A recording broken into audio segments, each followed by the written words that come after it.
Picking a microphone boom arm can be kind of a confusing task. If you go to Amazon, you see a ton of them that are all very similar looking, and they're all pretty lightweight and kind of flimsy maybe.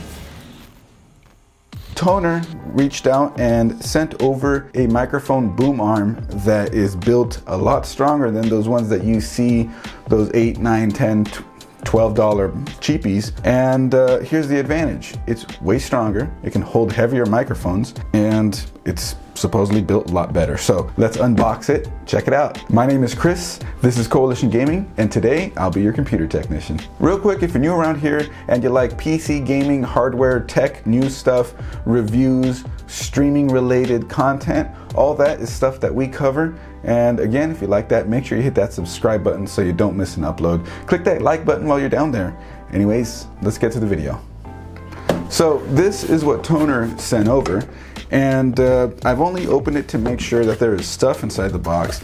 So I actually really haven't looked at what's in here. I know it's supposed to be the microphone boom arm, but it also has, apparently, it's got this mount clamp, of course. It calls itself an arm stand, I guess. A pop filter, that's a nice inclusion, and a mic clip. But the mic clip that it's showing, that's probably more for like a Samsung Q2U, one of the more standard looking handheld microphones, as opposed to what you see streamers commonly using. So let's check this out together. Let's run through it. I believe that this microphone is supposed to cost about $30 from Amazon, so it's not a bad deal, but that does make it about 3 times the cost of one of the cheap ones. Let's see how well built it is in comparison. Product manual, 2-year warranty. That's not bad, considering that if you break it, that means that they would more than likely replace it. The pop filter. Hello. Pop, pop, pop, pop, pop, pop, pop. So it's a little clamping style pop filter. And these ones I'm not the biggest fan of because they're sort of big and annoying, especially if you have it on stream in front of your microphone, you end up looking like this. Yeah, but it's good that they include it. It's got a gooseneck. Seems pretty sturdy. I like the material on it. They include a foam pop filter. So this would go with the microphone that's not included in this kit. So if this fits your microphone, then hey, that works for you. You have this plus this like that, and yeah, you'll probably reduce any plosives, probably most plosives. Oh, here's the clamp. Okay, this is the significant thing here. This clamp right here, definitely a stronger looking clamp than what you usually get. This is what a regular clamp that you would get with the cheapy microphone looks like. This cheapy clamp, I mean, it gets the job done. It has a little bit of foam here, but it doesn't have a foam on the part where it actually will clamp to the desk. So if you have a soft wood surface that you're putting it on, over time this could end up damaging it. This one sort of still has the same thing going on, but overall you can see it is much more substantial.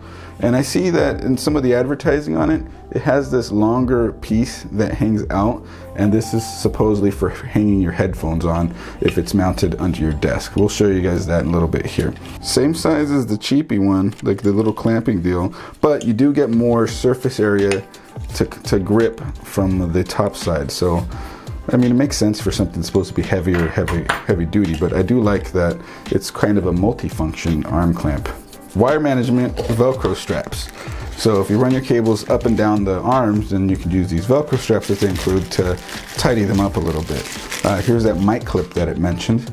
So again, this is if you have a handheld mic, one of those ones that you just stick in there, has the microphone on one end. This is what you would use with the arm clamp. It does include the thread adapter, depending on if you have a compatible size threading for your microphone. It's a plastic one though, so be careful.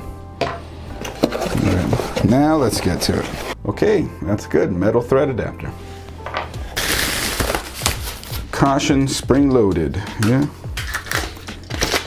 There we go. Let's clean up the space real quick and then we'll get back to it. Okay, so here's the arm. Now this seems to be about the same extension as like one of the cheaper arms are, and yeah, this thing is significantly thicker. I'll get some comparison shots up on screen right now to show it to you. My other arm is sort of stuck in my desk a certain way, the cheap one that I use, so that I can't really have it here side by side with it, but they advertise that this thing can hold up to 3 Yetis. Yetis are significantly sized microphones, so this is kind of the microphone stand that you might look into if you're getting something like the Rode Pod mic or like a Shure SM 30B, I think that's the one. The big high-end microphones that are like made of metal and weigh like 2 or 3 pounds each. This thing can easily hold that up. I believe it's actually rated for a bit higher than that. It's rated for 4 pounds. So most high-end microphones, even like the RE320 and the Rode Pod mic, of course, are probably weighing in the 2 to 3 pound ranges, so this would be perfectly fine for that.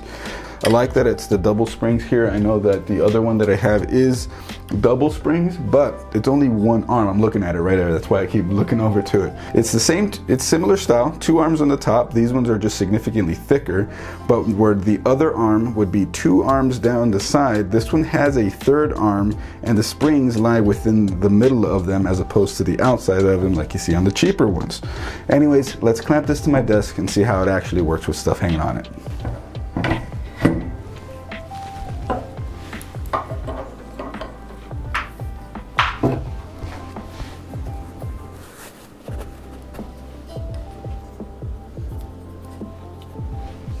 And here we are with the mic arm set up, a microphone hooked up to it. I'm not actually using it to speak through it. The mic you're hearing is the lavalier mic that's on me, but this is how it would look in a completed setup. I have the pop filter here in front of it. I have the microphone here. Again, this is the mic clip that they talked about. This is a traditional looking like handheld microphone. Put in there, the cable is routed down with the included Velcro holding it. The microphone, yeah, it's like the holder works good. You can slide it out of the way if you needed to because it can rotate in its mount. So if you needed it out of the way, you can do that. The bending of it is strong. There's a lot of force on it. You feel that it can definitely hold a lot of weight just based on the way that it moves when you actually try to manipulate it like that. So yeah, you can go all the way up like that.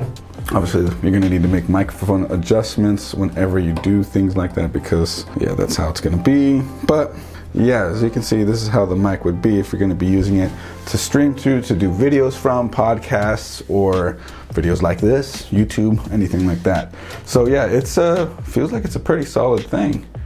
For 30 bucks, it's not bad. It doesn't seem to do too much more than what one of the cheapies would do, but the benefit of it is upgradability, because if you have a strong mic arm setup like this, then you're set up for heavier and better microphones later on down the line. I will need to upgrade my arm when I eventually do that, which is you know, sort of a problem. But if you start off with a strong one like this one from the get-go, you won't ever need to worry about that. So in terms of future proofing, if you think you might upgrade microphones later on down the line, this one has you covered. Now, microphone stands and arms like this that compete with it tend to cost a little bit more. I know that the one that I was originally looking at costs about 50 bucks and this is 30 bucks. So if you are on a budget and you're looking for a stronger, heavier duty mic arm, look no further than the Tonor T20 because this seems to check all the boxes. So special thanks again to Tonor for sending it over. All my thoughts are my own in this video. They're not sponsoring the video other than just sending the microphone arm. This is just what I'm gathering from me checking the microphone arm out. So yeah, there you have it. If you guys want to check this out, link will be down below. Make sure you use that link. It's an affiliate link. Using that link helps us out if you do purchase through there, and we appreciate that. What kind of microphones do you guys use? What kind of mic arms were you looking at or have you used? Is this something that you guys were looking at? Is it the right style that you were looking forward to? How do you think it looks fully set up? Would you guys use a pop filter or would you forego the pop filter and just go without it? It does get sort of the way. It is kind of obnoxious, but hey, it does serve a purpose, but there are other types of pop filters out there. However, can't knock Tonor for including it, so it's a nice bonus. Anyways, drop a comment down below. Let's talk about it, and we'll see you guys in the next video. Next week, Friday, make sure you hit that subscribe button and you don't miss it. To not miss it, make sure you click that little bell. If you like videos like this and want to see more, make sure you let us know. Product reviews, checking out tech, and checking out cool stuff is part of what I like to do personally. However, it may not always necessarily be the right thing to do on the channel, so if you guys like it, then I would love to keep making more of it. We'll see you in the next one.